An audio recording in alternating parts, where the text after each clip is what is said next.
আমাদের গতকাল আমি একটা ফেসবুক পোস্ট দিয়েছিলাম, সেখানে কিন্তু আমি স্পষ্ট করেছি বাংলাদেশকে বারবার অনৈক্য থেকে বিভাজিত করার দিকে ফেলে দিয়েছে আমাদের প্রতিবেশী রাষ্ট্র এবং নানা ধরনের বাংলাদেশ বিরোধী শক্তি, যাতে বাংলাদেশ শক্তিশালী রাষ্ট্র হিসেবে গড়ে উঠতে না পারে।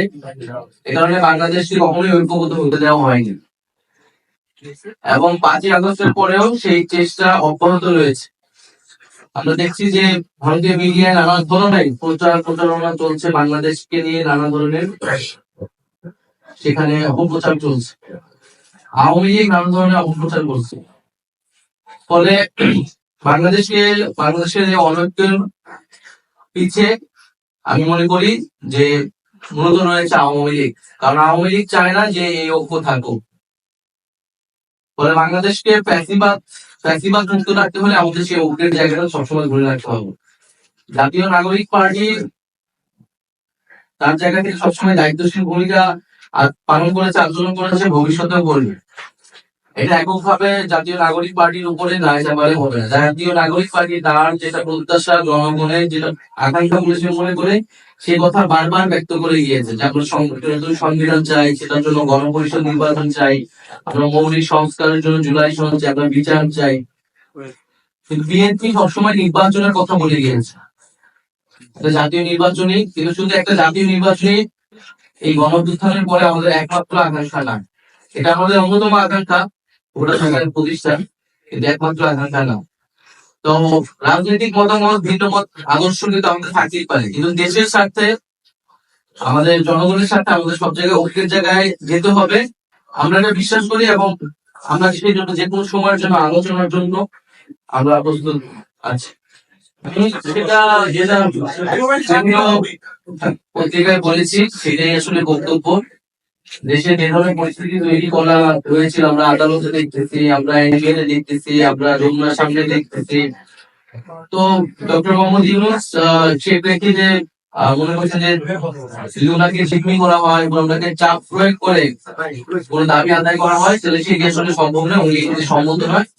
দ্বিতীয়ত, গণঅভ্যুত্থানের পরে পরবর্তীতে দেশের মৌলিক কিছু পরিবর্তনের জন্য উনি দায়িত্ব নিয়েছে বলে মনে করে, এটাই জনগণের প্রত্যাশা। তো সেই মৌলিক কাজগুলা, বিচার, সংস্কার, এই বিষয়গুলো যদি উনি করতে না পারেন, তাহলে আসলে ওনার থেকে কি লাভ? উনি যে প্রতিশ্রুতির জায়গা থেকে এসেছিলেন সেগুলো উনি রক্ষা করতে পারতেছেন না এই পরিস্থিতিতে। এবং দেশে যদি এই পরিস্থিতি চলতে থাকে, রাজনৈতিক দলগুলো যদি বা বিভিন্ন পক্ষ যদি এভাবে চোখ মানে জনগণ থাকে রাখায় তাদের কার্যক্রম, তাহলে আসলে ওনার পক্ষে দায়িত্ব পালন করা সম্ভব নয়।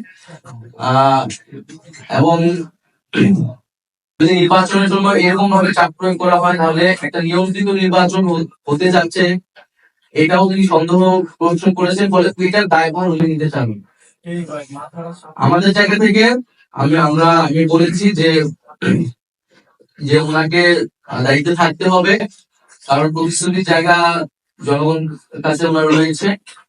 এবং ফলে উনি রাজনৈতিক ভাবে বিষয়টা সমাধান করুন, সকল রাজনৈতিক দলগুলোকে বলুন। এবং জাতীয় নাগরিক পার্টি আমাদের জায়গা থেকে আমরা সকল বিভিন্ন রাজনৈতিক দলগুলোকে এই মেসেজ দিয়েছি, যাতে সবাই দেশের এই পরিস্থিতি বিবেচনা করে রাজনৈতিক ভাবে ঐক্যবদ্ধ হয় এবং একটা ইতিবাচক সিদ্ধান্তে দিতে যায়। একাত্তরের বন্দোবস্ত বলতে কিন্তু এটাই বোঝায় যে সেনা সমর্থিত এবং বিদেশি শক্তির প্রভাবে দেশে একটা জনগণ বিরোধী, গণতন্ত্র বিরোধী একটা সরকার। আমরা 3 আগস্ট থেকে এবং 5ই আগস্ট বা সেই সময়টাও কিন্তু বারবার এই কথাটা, 5ই আগস্ট যদি আমাদের সংবাদ সম্মেলন দেখেন, ওই বিরোধী ছাত্র আন্দোলনে আমরা কিন্তু বারবার এটা স্পষ্ট করেছি যে গণঅভ্যুত্থানের সমর্থনে জনগণের পক্ষে সরকার হতে হবে, যারা গণতন্ত্র এবং সংস্কার নিশ্চিত করবে। আমরা সেনাবাহিনীর প্রতি আমাদের শ্রদ্ধা আছে। সেনাবাহিনী দেশের গুরুত্বপূর্ণ একটি প্রতিষ্ঠান, কিন্তু তার কাজ নয় রাজনৈতিক বিষয়ে সিদ্ধান্ত দেওয়া। তার কাজ দেশের প্রতিরক্ষা, দেশের নিরাপত্তা নিশ্চিত করা এবং ক্রাইসিস মোমেন্টে তারা এখন একটা আইন শৃঙ্খলার বিষয়টি দেখতেছে।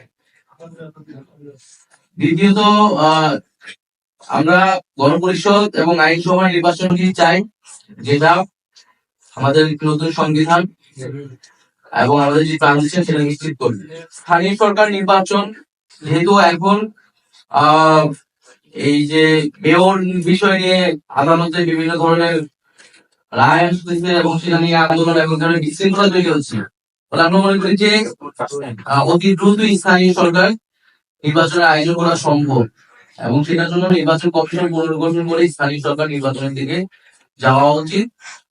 আর ডিসেম্বর থেকে জুন যে টাইম ফ্রেম দেওয়া হয়েছে জাতীয় নির্বাচনের জন্য প্রধান উপদেষ্টার পক্ষ থেকে, আমরা তো সেটা সমর্থন করেছি।